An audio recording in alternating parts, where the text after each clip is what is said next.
अस्सलाम वालेकुम दोस्तों, क्या हाल चाल है। तो आज मैं जुमा पढ़ के आया तो अभी मैंने देखा कि टाइम है मेरे पास, बर्ड मैंने काटने थे। तो मैंने सोचा कि सबसे पहले एक वीडियो बना दें, क्योंकि काफ़ी सारे दोस्त हैं जो पूछते हैं कि अच्छे कबूतर की पहचान क्या होती है। तो सबसे पहले मैं बताता चलूँ कि हर किसी का अपना पॉइंट ऑफ व्यू होता है बर्ड को जज करने का। तो मे भी मैं इसमें गलत भी हो सकता हूँ, लेकिन जो मेरा पॉइंट ऑफ व्यू है मैं वो आप लोगों के साथ शेयर करूँगा। तो अगर किसी भाई कोई मतलब इसमें कुछ और पॉइंट ऐड वगैरह करके मेरी कोई गलती वगैरह निकालनी है तो वो ज़रूर मुझसे शेयर करे। तो मैं ये बर्ड दरअसल आज ना काटने लगा था इनके फीदर्स, तो इसलिए मैंने कहा कि पहले जो इसकी ना वीडियो बना दूँ। तो सबसे पहले हम लोग शुरू करते हैं इस बर्ड की आँख के हवाले से। तो आँख के ऊपर तो एक मैंने डिटेल में वीडियो मैंने बनाई हुई है। तो वैसे मैं बताता चलूँ कि हमेशा जो बर्ड अच्छा वो होता है जिसकी ये जो आँख है और ऊपर वाला जो सर है इसमें फासला कम हो, मतलब आँख ऊपर हो। फिर उसके बाद ये जो ब्लैक पपिल है इसके अंदर, ये जितना बारीक हो उतना अच्छा होता है। डार्क आई साइन होना चाहिए, शाइनिंग होनी चाहिए इसमें। और उसके बाद अगर बाकी कोई आँख के बारे में मज़ीद मालूमात लेना चाहता है तो वो मैं वीडियो जो है डिस्क्रिप्शन में उसका लिंक दे दूँगा, तो वहाँ से देख लें। फिर उसके बाद हम लोग बात करते हैं इसकी इस फेस शेप की, क्योंकि कुछ बर्ड्स होते हैं जो जैसे कि आगे से ऐसे सर आता है फिर वो अचानक से ऐसे मतलब एकदम से नीचे बेंड हो जाते हैं, मतलब वो ज़्यादा अच्छे नहीं होते। इस तरह कर्व होनी चाहिए बिल्कुल ऐसे। उसके बाद एक अंदर एक पॉइंट होता है इनके हलक के, आप देखेंगे जैसे इसकी चूंच खोलेंगे अंदर तो वाह। चलें आप लोग ना अंदाज़ा कीजिएगा इसके अंदर ये जो इसकी ज़ुबान है ना उससे उसके साथ देखिए एक छोटा सा सुराख है। वो जो इसकी सांस वाली नाली है वो ज़्यादा गहरी होनी चाहिए। वो जितनी ज़्यादा गहरी होगी उतना अच्छा होता है बर्ड।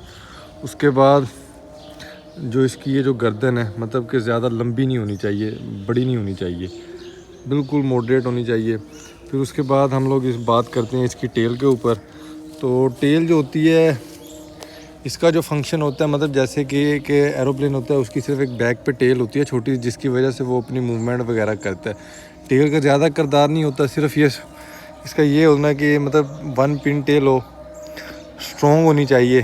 तो मेन इसका जो मकसद होता है वो सिर्फ मूवमेंट के लिए होता है। जो मतलब ये कई कबार टर्न लेता है ना उसमें ये जो टेल इसकी काम आती है। तो टेल वन पिन होनी चाहिए, नीचे की तरफ जिस तरह ये इसने झुकाई हुई है इस तरह झुकी होनी चाहिए। तो आपने मतलब कि एक चीज़ ये नोट करनी है कि ये जो बर्ड आप अगर कोई जज करें तो उसमें देखें कि इस जगह पे मतलब कि खड्डा ना कोई हो, ऐसे कोई आप ऐसे फील करें मतलब ये बिल्कुल सेम है, मतलब कि इसमें कोई वो फ़र्क नहीं आ रहा कि जैसे टेल इसकी अलग है। फिर ये इस तरह वी शेप होनी चाहिए, जिस तरह इसकी है ना वी शेप, ये जो टेल है इसकी वी शेप में होनी चाहिए। अभी इसने काम कर दिया अपना, 10 अंडे दिए हुए हैं, वहाँ से मैं इसको ना उठा के लाया था। तो पिन टेल होनी चाहिए, छोटी दुम होनी चाहिए। फिर उसके बाद परों के ऊपर भी मैंने जो है एक डिटेल में वीडियो बनाई हुई है। तो उसमें ये होता है कि ये जो इसका बंच है, ये जो इसके पर है ना ये वाले, मतलब ये 10 परों के अलावा बाकी जो मोस्टली जो पर जितने भी अपने ऊपर जिस्म के ऊपर रखेगा उतना अच्छा बर्ड होगा। उसके बाद ये जो परों के ये जो 4 पर है इनमें जितना डिस्टेंस होगा उतना बर्ड अच्छा होता है। और मुझे मतलब कि ना तो ज़्यादा बारीक पर पसंद है ना ज़्यादा मोटे पसंद हैं, दरमियाने होने चाहिए, शाइनिंग होनी चाहिए बर्ड के अंदर। तो उसके बाद इसके पियानो फीदर्स होते हैं, ये जो 3 पियानो फीदर्स हैं, ये 1 2 3, ये जितने लंबे होने चाहिए, बर्ड जितने लंबे होंगे उतना बर्ड अच्छा होगा। ये आगे से मतलब इस तरह हो जैसे किसी ने सीज़र के साथ कैंची के साथ इनको काटा है। उसके बाद हम लोग देखते हैं, आप देखिएगा कि यहाँ से फील कीजिएगा एक इसका जोड़ होता है, आपने वहाँ पे फिंगर रखनी है और एक यहाँ पे इसके एक होता है, तो आपने इससे अंदाज़ा लगाना है। तो ये मेरी मतलब कि मिडिल फिंगर है, इससे ज़्यादा बड़ी नहीं होनी चाहिए। जितना वो बड़ा होता है वो मतलब कि फिर वो स्पीडी बर्ड नहीं कहलाता। जितने ये जो जोड़ इसके मतलब कि दोनों इसमें फासला कम होगा उतना ज़्यादा बर्ड अच्छा होता है और ज़्यादा स्पीडी होता है। और परों के हवाले से भी एक मैंने वीडियो डिटेल में बनाई है, तो मैं उसका भी लिंक जो है शेयर कर दूँगा।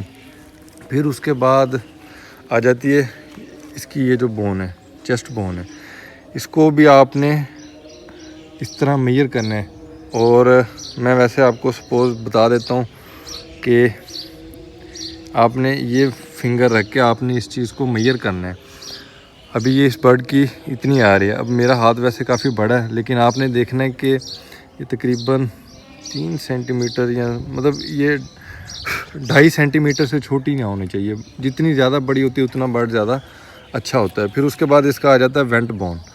ये जो इसके जोड़ होते हैं, 2 चिमटे टाइप होते हैं। जो फीमेल होती हैं अमूमन उनमें जो होते हैं वो जोड़ थोड़ा खुला होता है। उसकी वजह ये होती है वो अंडे वगैरह देती है। लेकिन आपने मेल्स में अगर मेल बर्ड है तो आपने ये चीज़ ज़्यादा मेन फोकस करनी है कि उनका जो वेंट बोन है वो आपस में क्लोज़ हो। और वेंट बोन और इसकी जो चेस्ट बोन है, इन दोनों में भी फासला कम होना चाहिए, मतलब कि ऐसे अंदर फिंगर ना उनके जाते।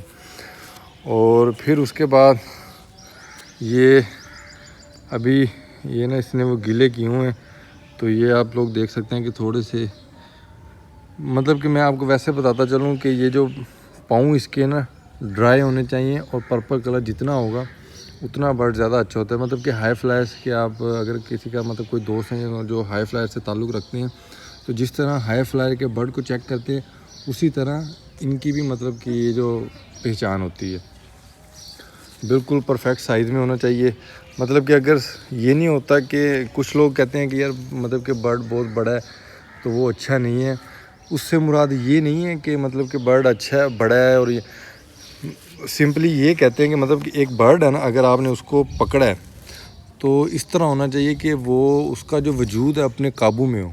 मतलब ये ना हो कि अगर आपने पकड़ा है, टेल उसकी मतलब ढीली है, खुली हुई है और पर उसके बेढंगे से हैं, तो काफ़ी एप्पल शेप में होना चाहिए। जितना इसका जो सीना है वो चौड़ा होना चाहिए, पीछे मतलब ऐसे वो वी शेप में हो, ये ऐसे मतलब आगे से चौड़ा होना चाहिए और पीछे से उतना ही बारीक होता जाए।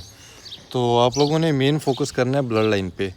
तो उसके लिए ज़रूरी नहीं है कि बर्ड जो है वो पेडिग्री होना चाहिए। मतलब कि पेडिग्री का भी यही मतलब होता है कि आपके पास उस जो बर्ड आप ले रहे हैं उसका बैकग्राउंड पता हो कि वो खुद प्लेड है या उसके माँ बाप प्लेड हैं। अगर उसके माँ बाप नहीं प्लेड तो उसके दादा दादी नाना नानी प्लेड हैं। और आपको पता होना चाहिए कि वो स्प्रिंट लाइन है या लॉन्ग डिस्टेंस लाइन है या मिड जो एक्सट्रीम लॉन्ग डिस्टेंस लाइन है। तो अभी गर्मी बहुत ज़्यादा है, तो इंशाल्लाह मैं इसके बाद जो है ना कोशिश करूँगा कि आप लोगों को बताऊँ, क्योंकि हर किसी का इस फील्ड में ये जैसे कहते हैं ना कि इल्म का दरिया है, तो हर किसी ने अपने हिसाब से एक्सपीरियंस किया हुआ है, अपने हिसाब से मतलब कि वो बर्ड्स को जज किया हुआ है। तो मैं कोशिश करूँगा कि जिस हिसाब से हमने मिडिल डिस्टेंस और लॉन्ग डिस्टेंस बर्ड की पहचान की है, क्योंकि कुछ लोग ये कहते हैं कि परों के हिसाब से ना बर्ड को जज करते हैं कि ये लॉन्ग डिस्टेंस का है या मिडिल डिस्टेंस का। अब ये जो बर्ड है ये 520 किलोमीटर प्लेड है। तो इंशाल्लाह मैं नेक्स्ट वीडियो में कोशिश करूँगा कि आप लोगों को बताऊं कि हम लोग किस तरह से बर्ड को चेक करते हैं।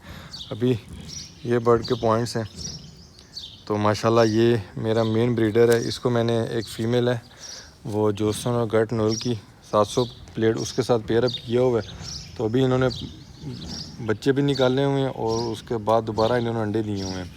तो ये मेरा मोस्ट फेवरेट जो मेल है।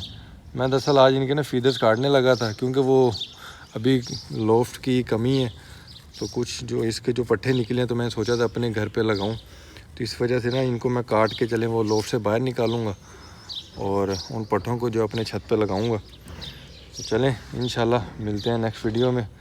तो अगर कोई और सवाल हो या क्वेश्चन हो तो आप लोग ज़रूर शेयर कर सकते हैं। अगर मैंने इनमें कुछ गलत बताया तो आप लोग मेरी गलती भी निकाल सकते हैं, क्योंकि ये जो है एक्सपीरियंस हम लोग करते हैं बार बार इनको रेस खिला के, बर्ड्स को जो परफॉर्म करते हैं उनको चेक करके। Thank you.